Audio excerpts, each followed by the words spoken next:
কালো কাপড় দিয়ে চোখ বেঁধে হাত পেছনে বেঁধে রেখে মাথায় দড়ি দিয়ে টাঙিয়ে রাখতেন। আর আপনি বাড়িয়ে যে ঘুমাতেন, আপনার ঘুম আসতো কি করে? আমি রিমান্ডে যে মাটির নিচে ছিলাম সেখানে ওরা রেখেছিল, আমার উপর যে অত্যাচার করতো, মাঝে মাঝে চিন্তা করতাম, আল্লাহ এরাও তো মানুষ, এরা বাড়ি যে স্ত্রীর কাছে থাকে কি করে?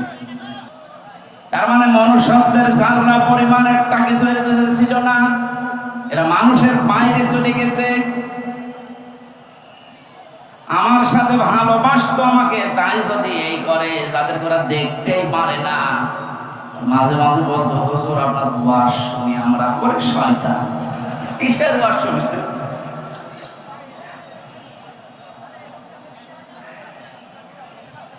আমি এখান থেকে একটা মেসেজ দিতে যাচ্ছি, যেহেতু রেকর্ড হচ্ছে। আর শুধুমাত্র হারুন, বিপ্লব, বেনজির এদেরকে নিয়ে আলোচনা হচ্ছে না, আলোচনা বেশি হওয়া দরকার একটা মমিনুকে নিয়ে। বহু মানুষের জীবনে লোকটা নষ্ট করেছে জঙ্গি নাটক সাজিয়ে, বিশ্বের কাছে দেখাতে চেয়েছে হ্যাঁ এদেশে এরকম কিছু আছে। 2 টাকা খরচ হলে সেখানে 20 টাকা রাষ্ট্রের খরচ করেছে। এ লোকটা শাস্তি হওয়া দরকার, নয়তো সামনে এরকম বহু শয়তান পেতে আছে, ওরা এসে আবার এটা চালু করবে। এটা যদি যেভাবে শাস্তি দেওয়া দরকার ওইভাবে দেওয়া যেত, সামনে এসে অন্যায় হবে বলে আশা করছি বন্ধ হয়ে যেত। কথা বলে ঠিক কিনা?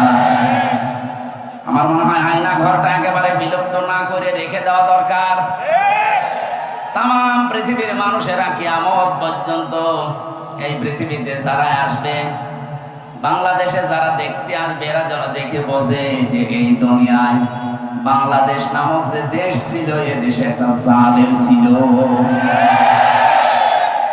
1628 জন মানুষ দায়িত্বে ছিল, তার ভেতরে একজনের হাত খোলা ছিল, আর বাকি 1627 জন মানুষের হাত সব বাঁধা ছিল।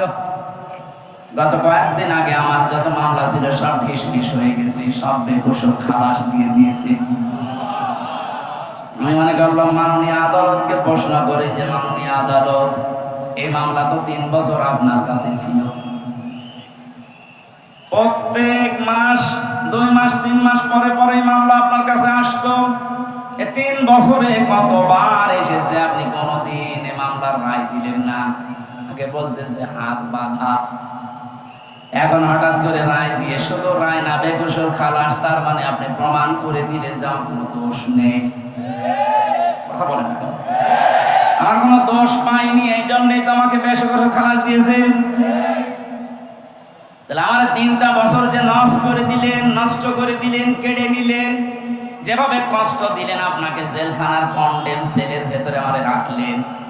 আমি চাই আমার মামলার আয়ু ওই মিজান থেকে শুরু করে একেবারে উপরে যিনি বসা ছিলেন, যারা এর সাথে জড়িত, প্রত্যেককে আমার মতো 3 বছর শাস্তি দেওয়া হোক। বেশি করে ফেললাম না? বেশি না। ওয়াইনা ক্বাবতুম ফাআকিবু বিমিসলি মা উকিবতুম বি, যতটুকু অত্যাচারিত তুমি হও ওই পরিমাণে যদি করো, কোনো গুনাহ নেই। আমি তো এটাই চাচ্ছি।